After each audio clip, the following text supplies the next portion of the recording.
The Triarch Concord liked to imagine itself as eternal. Its three ruling species, the insectoid Koval, the crystalline Orcs, and the serpentine Lutheri, had long ago combined their fleets and merged their cultures into a single, sprawling civilization. They were older than the fall of the Vaoth Dominion, older than the collapse of the Kelthran Hive, older even than the myths of the border worlds could remember. The Concord's archives dated back 60,000 standard years, and for nearly all of them, the galaxy had bent to their will. To be born in the Concord was to be born in stability. Borders were mapped to the atom, trade lanes patrolled with mechanical precision. The idea that any starfaring culture could slip beyond their notice was, in the minds of the Triarch elite, laughable. And then came humanity. When humans first emerged from Sol, their ships were unremarkable: chemical drives, clumsy warp skips, hull plating barely enough to withstand a dust storm on a moonlet. They were curious and talkative, prone to sending long-winded greetings where a concise transponder ping would have sufficed. The Triarch ambassadors found them quaint. Human traders offered water-rich comets, exotic organic compounds, and a bewildering variety of fermented liquids they insisted were essential for diplomacy. They embraced Concord customs where it suited them and ignored them entirely where it did not. What unsettled the Concord not that they would ever admit. It was how quickly humanity adapted. A human merchant captain could learn an alien trade dialect in weeks. A human engineer could replicate a Concord warp shunt in months. And human diplomats somehow managed to make friends with species the Concord itself had found too erratic to deal with. Still, they were dismissed as novelty. Their fleets were small. Their colonies were young. They lacked the sheer industrial output to threaten even the smallest Concord prefecture. Then, in the fourth decade after first contact, the whispers began. A Triarch scout drone, mapping mineral yields in Sol's asteroid belt, detected gravitational fluctuations inconsistent with any known object in the area. Curious, it closed in on the signal. Its sensor suite detected a hollowed asteroid, its interior lined with alloys older than the Concord's own founding date. Energy readings faint, but steady, emanated from deep within. The materials did not match any known galactic database. The drone's report was cut short. Its transmission ended abruptly, replaced by a burst of noise. A moment later, it self-destructed. Triarch analysts assumed a malfunction. The matter was archived under low-priority anomaly, but similar incidents followed. A deep-range probe sent to chart the outer edge of the Kuiper belt simply vanished. A civilian freighter claimed to have seen a shadow the size of a mountain, sliding silently across the darkness. The captain was fined for falsifying navigation records. And yet, the whispers persisted. Among the Concord's intelligence division, a quiet debate began to take shape. Was humanity hiding something? Official consensus was no. The human fleet was cataloged and monitored. Every ship's movements tracked. Their military deployments were transparent. Their shipyards modest.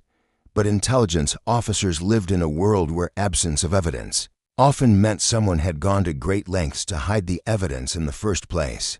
Some argued that humans had developed stealth technology beyond Concord capability. Others suspected hidden colonies and uncharted systems. A few laughed at. Behind closed doors spoke of derelict alien vessels buried in soul space. The High Council brushed it off. The Concord had empires to absorb, rebellions to suppress, and border wars to deter. Humanity, to them, was a pleasant distraction at best. They might have continued to believe this if not for the Carvos incident, but that, as the Concord would later say, was when the storm began, and the warships that would one day burn the edge of the galaxy. They were already waiting. Silent, patient, older than empires. The Carvos incident began quietly, as most disasters do. A Concord patrol flotilla, 2 frigates, and a scout corvette was chasing a band of human smugglers, suspected of running illegal biotech from the Jovian moons to fringe colonies. The smugglers fled not inward toward Mars, but outward into the shadowed labyrinth of the Kuiper belt. Commander Traval of the Lutheri species had been confident. The belt was dangerous to navigate at high speed, but Concord inertial dampeners were decades ahead of human designs. The smugglers would tire first. And then Concord law would remind them of the cost of defiance. But the deeper they chased, the darker the signals became. The flotilla's sensor rays began to detect something. The scout corvette, CSV Halver, broke formation to investigate an anomalous reading, a massive metallic object partially hidden by a drifting cloud of ice fragments. Its outline did not match any registered vessel. It was far too large for a smuggler ship. The Halver's commander reported a faint, rhythmic vibration in the object's hull, detectable even through vacuum. When they activated full-spectrum scanners, the ship's systems flickered, as if something on the derelict was scanning back. Then came the voice, not over the comms, not through any known transmission medium, but inside the crew's own minds. It was not words. It was impression, cold metal, ancient dust, and the feeling of something vast turning its attention toward you. The Halver's feed cut to static. The last visual the other frigates received was a blurred image, a shape sliding out of the darkness. Impossibly large, its silhouette jagged like the edge of a broken sword. Light didn't just fail to touch it, it bent away. One of the Concord frigates attempted to close the distance. Their captain, an Orcs veteran of a dozen wars, transmitted a short, ragged warning. They're not new. They're ancient. And then nothing. The official Concord record of the Carvos incident is 3 pages long, most of it blacked out. The unofficial record circulated among mid-tier intelligence officers is 22 minutes of recovered sensor footage that no one admits to possessing. In that footage, the derelict does not remain still. Its hull panels unfold in ways that defy conventional engineering. Ion trails bloom from vents older than any known starship design. The thing moves not with the clumsy momentum of modern drives, but with the eerie fluidity of something that has never stopped functioning since the day it was built. It does not fire. It simply turns, and the Concord frigates die within a week. The Triarch High Council demanded an explanation from humanity. The humans did not deny the event. In fact, they invited the Concord to a diplomatic exhibition on Luna. No reason was given. No agenda was provided. Just a simple statement: "You will want to see this." The Concord delegation, 3 ambassadors, 12 aides, and a detachment of ceremonial guards landed at Armstrong Base under the harsh white glare of the lunar day. They were expecting, perhaps, a military parade, a demonstration of new human-built warships, maybe even a symbolic technology exchange meant to soothe fraying relations. What they got instead was an elevator ride. It began in an airlock sealed with no external markings. The human escort, an elderly admiral with a voice like gravel, led them inside, without explanation. The descent lasted nearly 10 minutes, the lift humming quietly as it sank deeper into the moon's crust.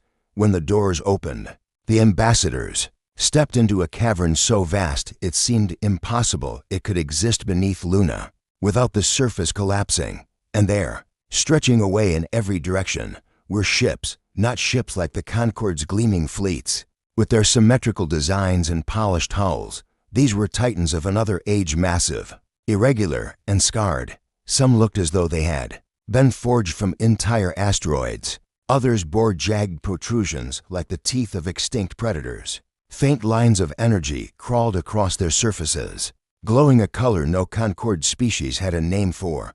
The human admiral spoke at last. "They were here before us, buried, waiting." He gestured to the nearest vessel, its hull etched with strange spiral patterns that seemed to shift when stared at too long. "We didn't build them. We don't understand them. But we've learned how to wake them." A low thrumming filled the hangar. One of the colossal ships shuddered, its armor plates flexing like muscle. Dust that had lain undisturbed for millennia spiraled upward in weightless clouds. The energy lines along its hull brightened, then pulsed in time with a deep, subsonic heartbeat. The ambassadors did not speak. They simply stared, each realizing in their own way that the entire balance of power in the galaxy had just shifted, and humanity, for reasons not yet revealed, had chosen this moment to show their hand. The Triarch Concord had long believed themselves the natural inheritors of the galaxy's history. Their archives were exhaustive, their archaeologists tireless, and their historians meticulous to the point of arrogance.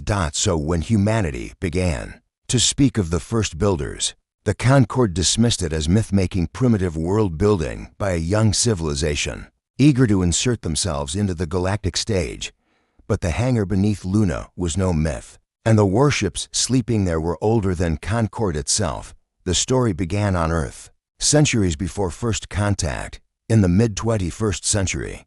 Deep-sea mining drones operating in the Mariana Trench detected a density anomaly within the basalt crust, expecting a rare metal deposit. The recovery crew instead found a single shard of alien alloy smooth as glass, unmarked by corrosion, and so heavy that it warped the instruments around it. The shard was brought to a private lab. Within a month, the research team had been quietly absorbed into a classified branch of the United Earth Directorate. Publicly, the discovery was buried under national security. Privately, it was the first piece of a puzzle that would take centuries to assemble. Decades later, a manned Mars expedition uncovered an underground chamber, smooth walls lined with black monoliths, their surfaces etched in geometric patterns that shifted depending on the angle of observation. At the center of the chamber stood a control daze, its interface unreadable, its surface warm to the touch despite the freezing Martian crust. One of the expedition's engineers brushed their hand against a panel, and for a moment, a projection filled the chamber, a star map of the Sol system, with dozens of faint markers. Far beyond Pluto's orbit, these were not stars, they were stations. The data pointed to the Kuiper belt, the scattered disk, and further still objects drifting in the Oort cloud, hidden in the deep cold. For the next century, humanity launched covert expeditions. They did not tell their own people, let alone the Concorde, when contact came. Every mission to recover a builder relic was disguised as asteroid mining, deep space survey work, or corporate research ventures. What they found defied physics as humans understood it. The warships were the crown jewels, titanic constructs that seemed to have been grown as much as built. Their hulls carried the marks of impacts from micrometeoroids that must have occurred over millions of years. Yet the material bore no cracks, no sign of fatigue. Some ships were intact, others were broken, their shattered sections drifting like bones in a cosmic graveyard. And inside, always inside, were the hearts, great reactor-like cores that did not spin or burn, but pulsed, drinking in background radiation and, somehow, drawing energy from the minute curvature of spacetime itself. Human linguists and mathematicians worked for generations to decipher the builder's inscriptions. Progress was painfully slow. The language was both mathematical and pictographic, and seemed to carry layers of meaning depending on the observer's knowledge. A kind of dimensional encryption. From what little was understood, a narrative emerged. The builders had not been a single species, but a coalition, united against a common enemy. The war they fought had not been for territory, it had been for continuance. And they had lost. The final lines of the recovered records, roughly translated, read, "We plant our spears in the dark for those who will come after. If you wake them, you will have need." Humanity understood the implication. The ships had not been abandoned, they had been stored. Whatever had defeated the builders had not yet returned, but might. So the vessels were left sleeping, studied and maintained in secret.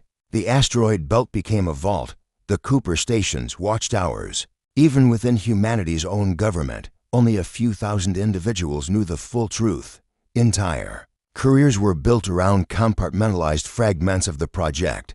By the time the Concorde arrived in Sol, humanity's surface-level fleets and technology were a carefully maintained illusion. The real power was locked away in silence, under rock and ice, in hangars without names. Now, with the Concorde staring at the awakened ships on Luna, the illusion was over. Ambassador Threx of the Caval species, a veteran diplomat, tried to keep her voice steady as she addressed the human admiral. "Why reveal this now? Why keep this from us until the Carvos incident?" The admiral's gaze was calm, almost pitying. "Because they're not weapons in the usual sense. They're a warning, and we think the reason the builders left them here." He paused, as if measuring the weight of his next words, "is coming back." The hangar seemed to grow colder, and somewhere, deep in the void beyond the galactic rim, something was already moving. The Triarch Concorde had faced rebellions, pirate fleets, rogue AI incursions. and even border wars with other starfaring powers. They had never faced extinction. Until now. It began with a whisper on the edge of the galaxy. A mining ray in the far Perseus arm detected gravitational distortions too regular to be natural, too vast to be anything short of a fleet. The nearest Concorde patrol ship was dispatched. It arrived just in time to send a single burst transmission before vanishing. They're not ships, they're living. The space around them bends. Static swallowed the rest. Within days, more stations fell silent. Entire sectors stopped responding to long-range comms. The Concorde's military high command gathered in the crystalline spire of Orvix Prime. To assess the situation, the reports were worse than any scenario they'd wargamed. An armada, if it could even be called that, was moving inward from beyond the galactic rim. The entities were vast, irregular in shape, their forms shimmering. With some kind of spatial distortion, weapons fire seemed to pass through them without effect. Concorde warships that tried to flee found their jump drives failing, as if the fabric of space itself had been locked around them. The old builder inscriptions had spoken of the Eaters of Suns. Now, at last, the name had context. In desperation, the High Council broke the unthinkable taboo. They appealed to humanity for aid. The request was blunt, almost pleading. Humanity's answer came not as a transmission, but as a spectacle. From the asteroid belt, hidden vaults opened for the first time in recorded history. Whole planetoids split along invisible seams, revealing hangars that stretched for kilometers. Dust and rock cascaded into the void as they emerged, warships older than any living civilization. Some were blade-shaped, blacker than shadow. Others resembled massive crescents or spirals of alien alloy. Energy pulsed through their hulls in colors no Concorde eye could fully perceive. They moved not with the thrust of engines, but as though space itself was folding around them. Each vessel vanishing and reappearing in silent flashes of distorted starlight. For every builder ship that awoke in soul, a dozen more stirred in the deep dark of the Kuiper Belt. Humanity had hundreds. The Concorde delegation aboard the observation platform Asterion could only watch as the fleet assembled. They were all here, Ambassador Threx whispered. The human admiral, same gravel-voiced officer who had first shown them the Luna hangar, nodded. Sleeping, waiting. The builders left their arsenal here for safekeeping, and we've been its caretakers for a very long time. Why not tell us? Threx pressed. The admiral's eyes hardened. Because you'd have tried to take them, and you'd have died trying. These ships, they only answer to those the builders marked. We don't know why Earth was chosen. We only know they knew something was coming back. The first builder fleet departed Sol in perfect, unnatural formation. Each ship's passage caused faint ripples in the void, making nearby asteroids vibrate as though struck by a distant drum. Even the sun's light seemed to dim as the colossal shadows moved outward. They didn't travel through hyperspace as Concorde ships did. They folded from one point to another, skipping entire light years in moments. Concorde escort vessels struggled to keep pace, their fastest drives barely matching the builder ship's most leisurely speed. The first encounter took place in the Lathis Expanse. 30 Concorde warships were already locked in desperate battle, firing salvo after salvo into the approaching intruders. The entities, vast, shapeless masses shimmering with warped starlight, absorbed the impacts like ripples, vanishing into a pond. Then the builder ships arrived. They didn't fire missiles or beams in the traditional sense. Instead, arcs of distorted reality lashed outward, slicing through the invaders like a scalpel through mist. Entire portions of the alien entities evaporated into nothing, their forms collapsing in on themselves with silent violence. Where the Concorde had barely slowed them, the builder weapons erased them. The battle was over in minutes. The Lathis Expanse fell silent except for the low, resonant hum of the ancient fleet. In the aftermath, the Concorde finally understood the truth.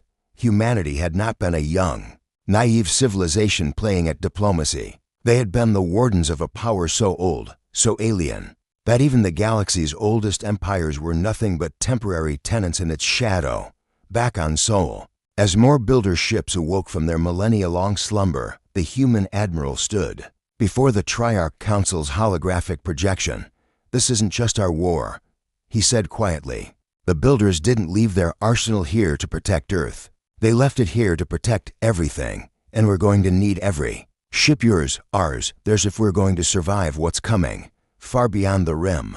The eaters of suns stirred in greater numbers, and for the first time in millions of years, the galaxy had the weapons to meet them. The only question was whether the civilizations now holding those weapons could set aside their rivalries long enough to use them. If you want, I can now compile all 4 expanded chapters into a single continuous narrative, edit them for pacing and tone, and add transitional scenes so it reads like a complete novella. That way, it will feel like one seamless story instead of 4 separate pieces.